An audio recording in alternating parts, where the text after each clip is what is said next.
अगर हम सार्स कोवी 2 के इवोल्यूशन के बारे में देखें तो हम ये देख रहे हैं कि 2020 जो ईयर था उसमें बहुत सारे वेरिएंट्स आए, लेकिन उसके बाद ओमिक्रॉन ने सबको रिप्लेस किया और फाइनली अभी ओमिक्रॉन वेरिएंट जो है वो रन कर रहा है। तो एक बार हम समझते हैं कि इसका टाइमलाइन कैसा रहा।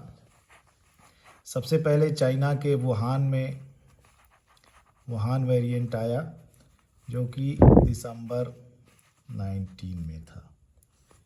इसमें एक म्यूटेशन हुआ D614G जो इसके स्पाइक प्रोटीन पे हुआ, और उसके बाद इसमें पैरेलल बहुत सारे लीनिएजेस जो है वो इवॉल्व हुए। जैसे फॉर एग्जांपल एक कॉमन ब्रांच से पैरेलली लैम्डा निकला, अल्फ़ा निकला,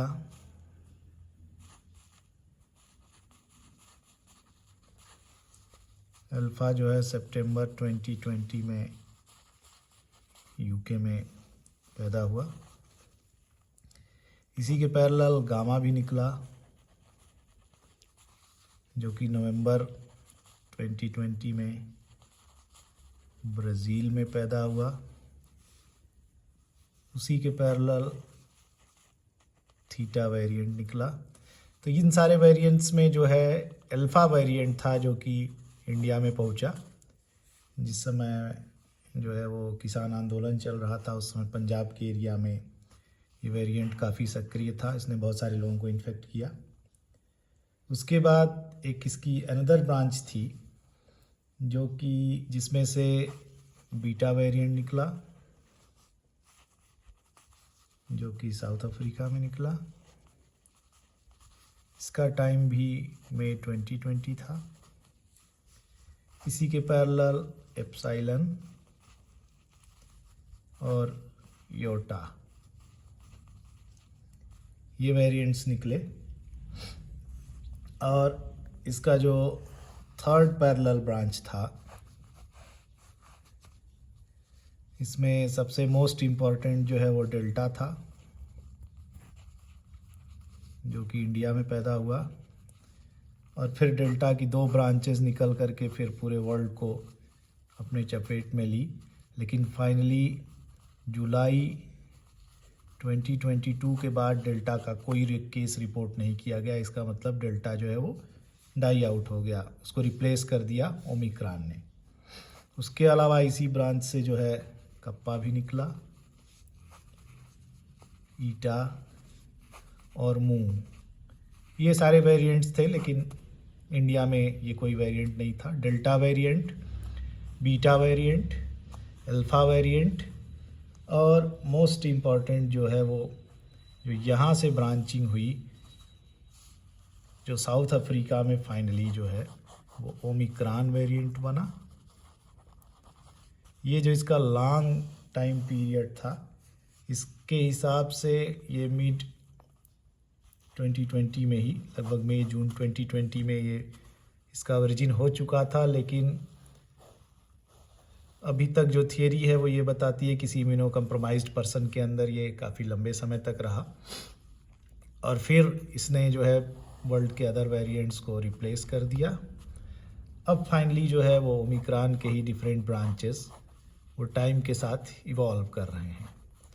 तो अभी जो ब्रांच है करेंट ब्रांच जिसको कि हम IF.7 बोल रहे हैं, इसमें और ओमिक्रॉन के बीच में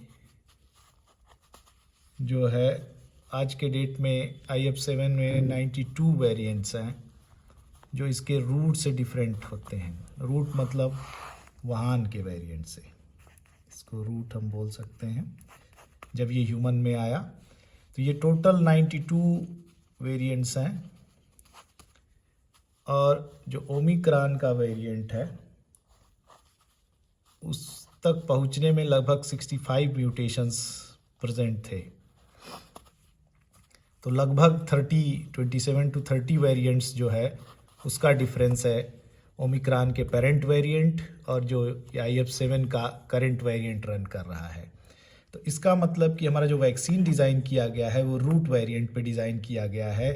उसकी जो एंटीजन स्पेसिफिसिटी होगी वो वैक्सीन लगने के बाद और ओमिक्रॉन इन्फेक्शन होने के बाद जो एंटीजन स्पेसिफिसिटी होगी IF7 के कंपेयर में, वो इस तरीके से हम समझ सकते हैं कि भारत में लगभग 70 से 80% लोग जो पॉपुलेशन थी वो ओमिक्रॉन के इन्फेक्शन के बाद इतनी सीरो पॉजिटिविटी थी। तो इसका मतलब कि भारत में ज़्यादातर लोग जो है वो ओमिक्रॉन के इन्फेक्शन होकर के ठीक हो चुके थे।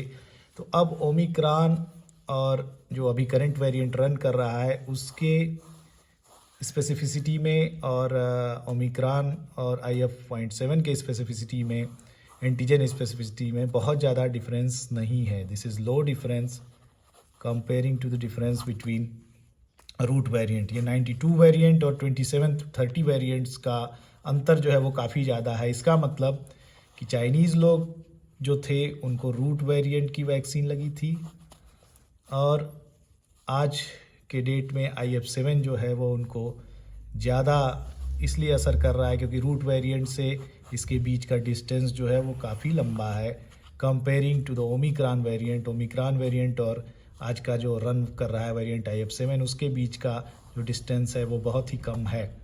इसका मतलब ये हुआ कि अगर ये वेरिएंट दोबारा उन लोगों के पास आता है जो इनको ओमिक्रॉन का इन्फेक्शन हो चुका है तो उसकी एंटीजन स्पेसिफिसिटी और ओमिक्रॉन की ओरिजिनल वेरिएंट की स्पेसिफिसिटी में बहुत ज़्यादा डिफरेंस नहीं है, तो बहुत ज़्यादा उन लोगों के ऊपर असर नहीं करेगा जो ओमिक्रॉन वेरिएंट से इन्फेक्ट होकर के ठीक हो चुके हैं। तो उस केस में इस तरीके से भी हम देखें तो भारत के लोगों पे अगर ये वेरिएंट आता भी है तो कंपैरेटिवली चाइना से अगर हम कंपेयर करें तो बहुत ही कम असर पड़ेगा। Thank you.